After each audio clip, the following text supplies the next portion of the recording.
नमस्कार दोस्तों, मैं सिंगर गुप्ता राकेश रसीला और आज मैं ऐसे शख्स से मिलवा रहा हूँ। शायद आप जानते होंगे, फिर भी मैं मिलवा दे रहा हूँ। ये हैं आलेख ठाकुर जी, जो कि हिंदी भोजपुरी के राइटर और सिंगर भी हैं, अच्छा खासा गाते भी हैं।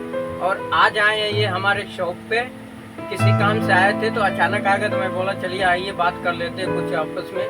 तो हम लोग जो भी डिस्कस करेंगे दिवाली के कुछ संदेश देना चाहते हैं। ज़्यादा बातें नहीं करेंगे क्योंकि थोड़ा हम लोग का गला भी आज ठीक नहीं है, खांसी सी है, तो जो भी हम लोग को टूटियाँ होंगी आप लोग क्षमा करिएगा। चलिए हम इनसे बातें करते हैं और देखते हैं इनका क्या संदेश है और हमारा क्या संदेश है। और ठाकुर जी और रसीला जी, हैप्पी धनतेरस की मुबारकबाद। और मैं अपने दर्शकों को भी देना चाहूँगा हमारी तरफ से धनतेरस की शुभकामनाएं देते हुए मैं अपनी बात को चालू करती हूँ। और ठाकुर जब सब बताइएगा तो सब लोग ठीक रहेगा। बस ठीक है, अब दिवाली आ रही है तो लोग बात साफ सफाई में लगे। काफ़ी दिनों बाद आज आए हैं हमारे पास, तो मैं सोचा चले बात कर लेते हैं। तो हम दर्शकों को संदेशा देना चाहते हैं हमारे मन में काफ़ी दिन से, बस कोई मिल नहीं रहा तो किससे हम बातें करें, क्योंकि अपने विचारधारे वाले ऐसे इंसान नहीं है। तो हम बातें ये करेंगे कि जो भी हमारे हिंदू धर्म में जो भी त्योहारें होते हैं, चाहे दशहरा ले लीजिए, चाहे जो भी त्यौहार हो, तो उसमें लोग भक्ति में तो नींद बहुत होती है। जैसे कि दिवाली दशहरा जो भी त्यौहार आ रहे हैं, 1-1.5 महीना पहले से इतनी तैयारियां करते हैं ना कि उनका हर स्वभाव बदल जाता है। लेकिन हमें ये नहीं समझ आता है कि जब त्यौहार आता है आते जाता है, तो उस तरीके से इतनी चीज़ें लोग सफाई सुथरा अपने परिवार में, यहाँ तक कि वो उस जगह पे चप्पल जूता ये सारी चीज़ें करने नहीं देते हैं, बिना हाथ धोए वहाँ जाने नहीं देते हैं। ये तो भाई ये अपनी श्रद्धा है कि ये तो नियम है, ठीक है। लेकिन जैसे वो दिवाली या कोई भी त्यौहार बीतता है तो लोग जब घर की विदाई देते हैं, जब अपने अपने देवताओं को, तो अजीब तरीके से देते हैं। अब अजीब तरीके से जानते क्या होता है, मैं बहुत सारी चीज़ें ऐसे जगह देखता हूँ कि जैसे कि घर में कोई मूर्तियाँ रखता है, कोई पूजा पाठ की समारोह का चुनरी चढ़ा रखा है, कुछ भी, तो लोग क्या करते हैं ना, उसकी जिम्मेदारी अब नहीं समझ पाते। जैसे आज दिवाली हो गया, चाहे दशहरा हो गया, जो वो बीत गया, तो कल से वो लोग की सारा स्वभाव भक्ति खत्म हो जाता है।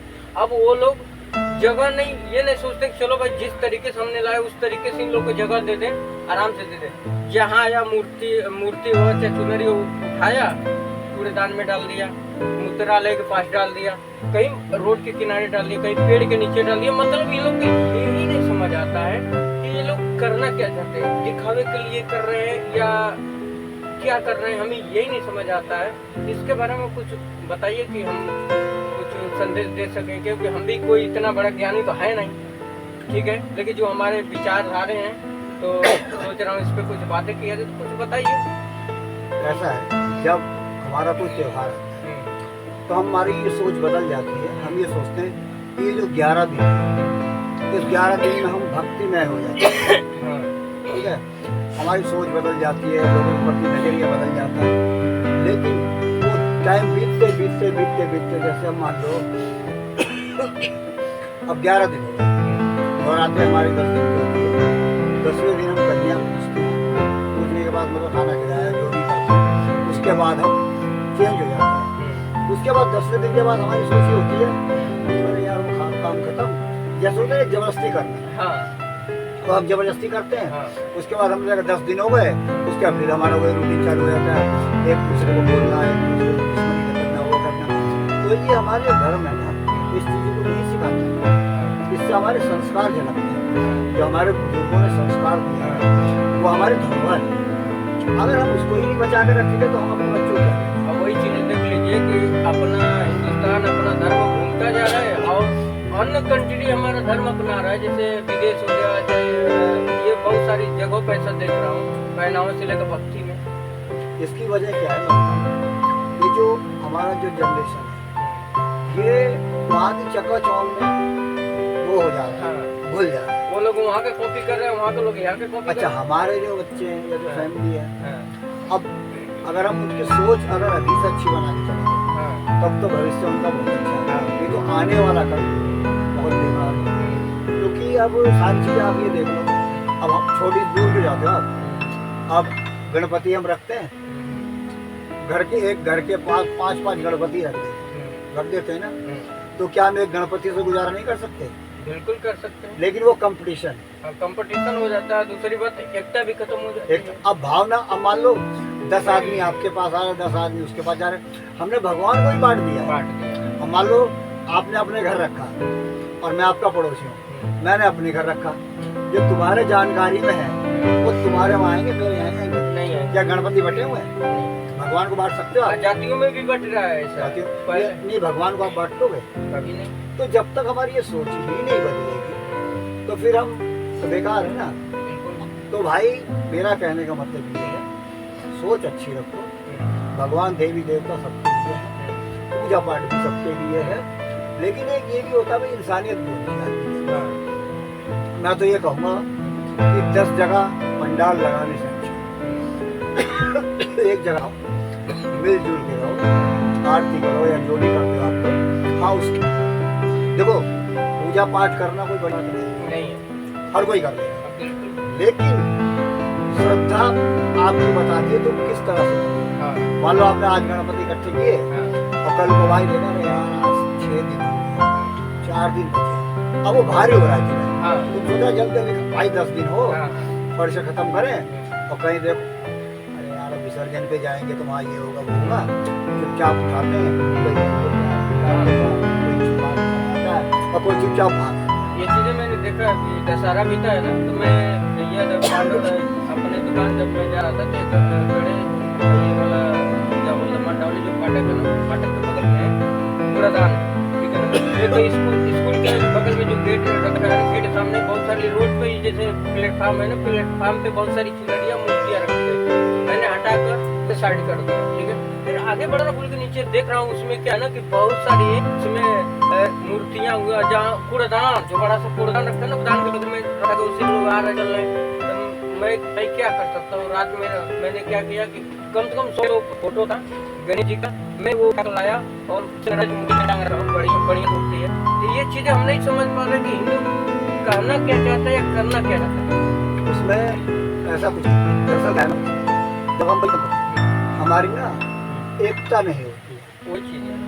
हम मान लो अब हमने आज ठीक है जल्दबाजी, कल आए मौका मिल गया तो कर लेंगे, तो कोई बात नहीं। तो जब तक हम सही से नहीं करेंगे, सिस्टम से नहीं चलेंगे तो कैसे काम चलेगा। और ये बात पूजा पाठ भगवान देखो बात सब बेकार है। मैं भाइयों आपसे भी ये निवेदन करता हूँ, अगर आप पूजा पाठ करते हैं या गणपति बैठाते हैं या माता जी बैठाते हैं तो मूर्तियों का विशेष ध्यान रखें और कोशिश ये करें कि 10 जगह पंडाल जगाने के बजाय एक जगह लगाएं। इससे क्या होगा, घाट पे भीड़ भाड़ नहीं होगी, आपको विसर्जन करने में भी दिक्कत नहीं होगी। मान लो हम 10 गणपति ले जाते हैं तो वहाँ भीड़ भाड़ हो जाएगी, अब पुलिस आएगी, देखभाल करेगी, ये करेगी वो करेगी। गणपति सबके हैं, किसी भाई के यहाँ बैठते हैं, सारे जाओ पूजा पाठ करो, आरती करो। मान लेते हैं कि चलो श्रद्धा अपना है भाई रख लिए, लेकिन एक उससे विसर्जन करने में कभी तो दिक्कत होता है। एग्जाम्पल में मैं आपको समझा दे रहा हूँ, तो अपने पब्लिक को भी बता रहा हूँ कि घर पे जब बेटियों को विदाई होता है तो किस तरीके से करते हैं। बेटी तो पढ़ाई हो गई, अब उसकी जरूरत ही नहीं है, क्या लगता है उसको वैसे धक्का मार के भगा देते हैं। कितनी श्रद्धा से रोते भी हैं और कितनी श्रद्धा से मतलब की विदाई करते हैं। उसी तरीके से किसी घर में डेड पार्टी को वैसे भी फेंक देते हैं, जैसे जो मर गया है तो उसको श्रद्धा से ही बहुत मान सम्मान से उसको उसका बेल जाकर उसको जलाया जाता है, जो संस्कार होता है जो किया जाता है। तो ये चीजें वो लोग अपने माइंड में क्यों न बैठाते हैं कि ये चीजें अगर हम भी ऐसे करें, क्योंकि ऊपर वाले की कृपा से सारी सृष्टि चल रही है, इन्हीं लोग की कृपा से हम लोग को बोल रहे हैं, जो भी कर रहे हैं। तो ऐसे ही लोग माध्यम में भेजेंगे, क्यों आता नहीं है कि जिस तरीके से हमने एक मुर्दे को इतनी श्रद्धा से पहुंचाया, तो हम तो भगवान है जो हमें जन्म दिया है, जो हमारा पालनहार है। ये चीजें ये लोग नहीं समझ रहे। सिस्टम अगर आप सिस्टम वही चीज नहीं लोग नहीं, अब जो हमारे बुजुर्ग थे उन्होंने रूल नियम सोच लगे उन्होंने से इतने दिनों से अपना रहे चला आ रहा है। अब क्या हो रहा है, हमारा जनरेशन है इस चीज को मानता है, तो भाई उनको मनाने के लिए बच्चों को संस्कार में उसके बारे में क्या बताएं कि ऐसा ऐसा कभी लोग समझें। हाँ, ऐसे है, लेकिन जाते जाते अब ज़्यादा बात नहीं करेंगे क्योंकि अभी बहुत सारे काम है। क्योंकि ये एक संदेश था जो कि मैं अपने पब्लिक से संदेश देना चाहता हूँ। हम लोग कोई बहुत बड़ा ज्ञानी नहीं है या आजाद पढ़े लिखे नहीं है, लेकिन हम लोग अपने आप में पहले सुधार कर रहे हैं, कर भी रहे हैं, करेंगे। और हम इंसान गलती को दोबारा नहीं किया है। और आपसे यही विनती है, हाथ जोड़ के विनती है कि आप लोग अपने संस्कार को, अपने भक्ति को, अपने धर्म को ऐसा बचा कर रखिए ना, एक धरोहर की तरह उसको ऐसा कर रखिए ना कि किसी भी इंसान को, चाहे किसी भी कंट्री को, चाहे कैसा भी जाति धर्म पे, अपने धर्म के लिए, अपने सम्मान के लिए, अपने सम्मान पे, अपने परिवार पे, अपने धर्म पे कोई उंगली न उठाए। अगर उंगली उठाता है तो ये समझिए गलती उसकी नहीं, गलती हमारी है, क्योंकि हम अपने धर्म को अपमान कर रहे हैं, अपने मान सम्मान हम सब कुछ खो रहे हैं। तो मैं दिवाली के अवसर पे एक संदेश दे रहा हूँ कि अपने आप को पहचानिए, अपने मन को, अपने आत्मा से हर चीज काम करिए और पूछिए कि क्या गलत सही का फर्क आप लोगों को देखना पड़ेगा।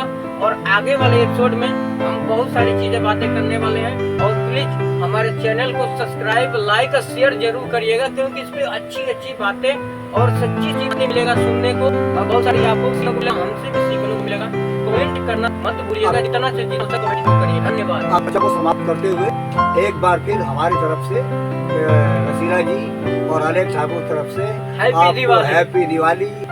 आपका दिन शुभ हो, लक्ष्मी माता भगवान बच्चों आपको का ख्याल इतना रखें। तरक्की दे कि आपके साथ साथ हम भी खुश रहें, आप भी खुश रहें। धन्यवाद। अपने और एक बात और जाते जाते मैं बोल रहा हूँ, अपने आस पास, अगल बगल, आस पड़ोस में सफाई पे ध्यान दीजिए विशेष, क्योंकि बहुत सारे, मैं भी यही दिल्ली में ही रहता हूँ, बहुत सारी चीजें मैंने ऐसे देख रहा है, लेकिन हम लोग के पास टाइम नहीं होता, जितना टाइम होता है हम अपने अगल बगल कर लेते हैं। तो आप लोग, गुजारिश है सब लोग अपनी प्लेट पे मिलकर उस चीज को ध्यान दें, ताकि हमारा धर्म, हमारा हिंदुस्तान और हमारा परिवार साफ सुथरा रहे। धन्यवाद।